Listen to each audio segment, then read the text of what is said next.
On this episode, we talk about your elbows, your back, and your butt.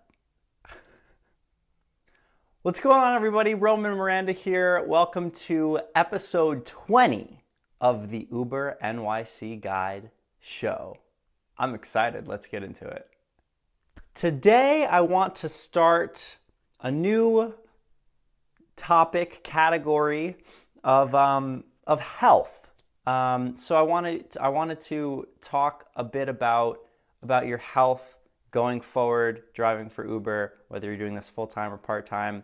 I think there's some topics that I've been noticing that are coming up for me, and also just some physical things that are happening to me that I don't want to happen. So I wanted to talk about those with you to kind of break down and avoid some of the bad things and try to instill some good habits in your driving, especially if you're full-time and you're sitting in a car for 9 hours a day, 10 hours a day. So let's get into it. Health is super important to me. I think that it's a real backbone of if I'm not alive, then this is all stupid and worthless, right? Like being alive is better than being dead.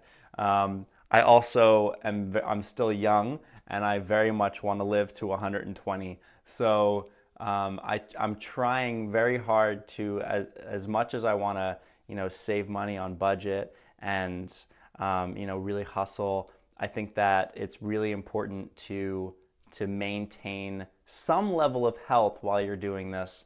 And I'm hoping that if you've been following me for any amount of time, that this doesn't just get your ass into gear on helping you out in like the money pillar of your life, but I'm hoping that you can get some other things out of this show, whether that's just how to communicate better with people, customer service, health, all different things. So this is one of those pillars that's really important to me that I want to share and talk about. So today I want to talk about how to sit. Like this is a weird topic, but you're going to be sitting for a long time. So I want to chat about how to sit posture-wise and some other little health tips on how to sit so that you also don't really jack up your lower back, your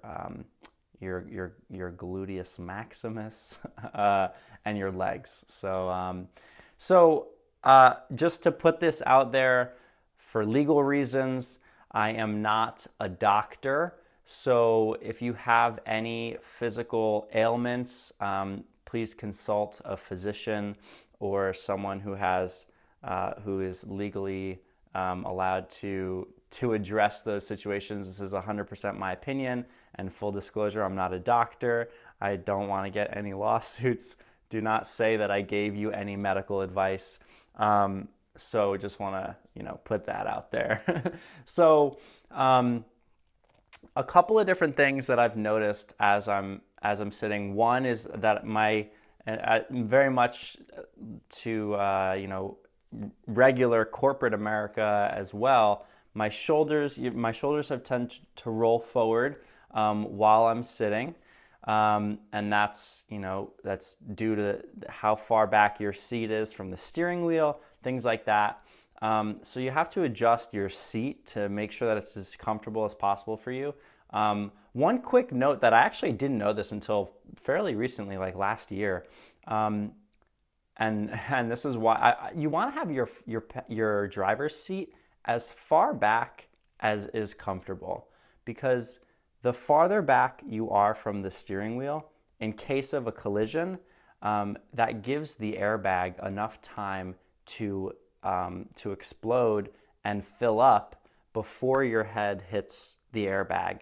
So it's actually recommended to be as far back from the steering wheel as possible, so that gives your head enough time, versus if you're really close to the steering wheel, then it's going to it'll once it pops, then it's going to be coming this way at the same time as your face is going in, and it can actually cause more damage, can break your face, your nose. I'm sure, I don't know if you have anyone who's been in an accident, but like they get, their nose is broken and their face and their cheeks. So so it's actually better to be as far back from the steering wheel as possible. Now, that being said, I was pretty far back, and then only after driving, when you start driving 50 hours a week, you realize these little things and how they're affecting your overall health.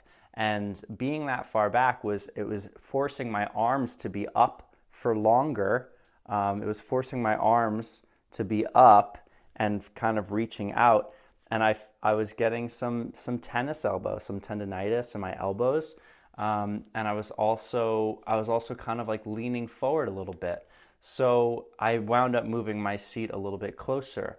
Now play around with it.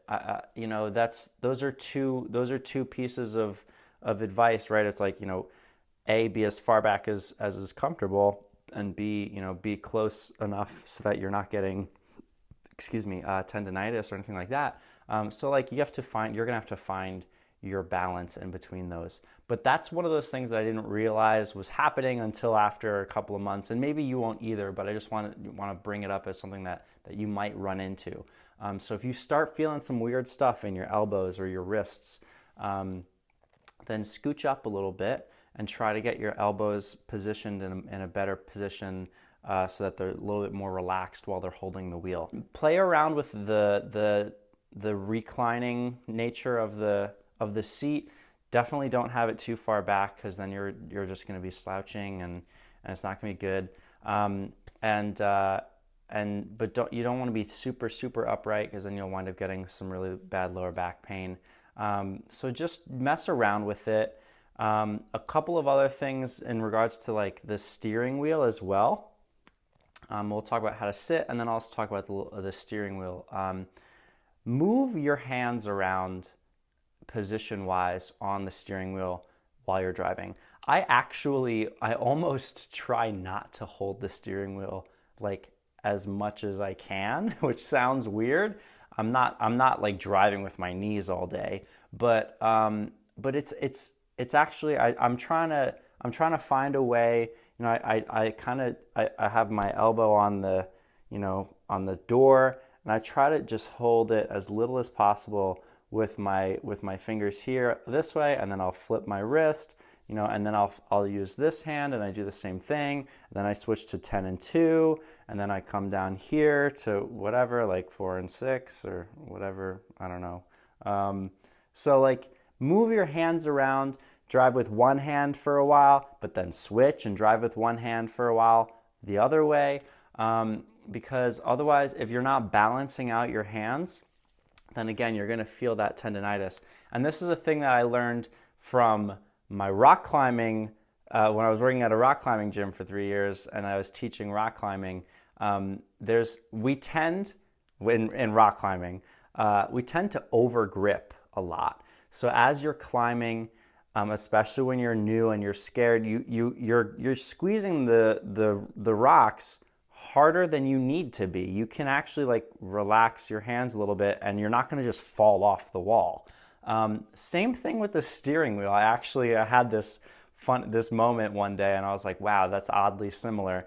That I felt that I was over gripping the steering wheel most of the day.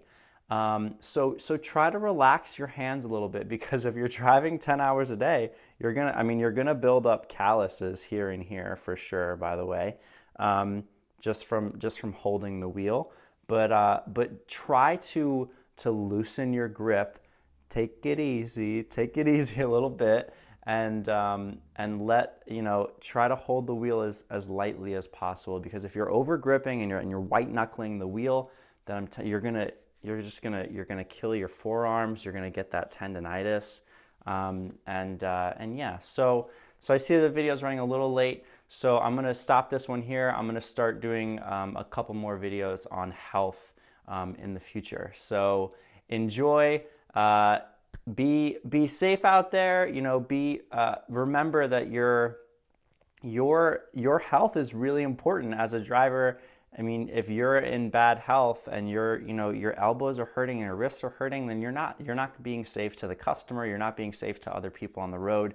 You're being really selfish. So like, take care of your health. or you're inconveniencing yourself and a ton of other people. So yeah, I hope that helps. And yeah, until the next video, take it easy.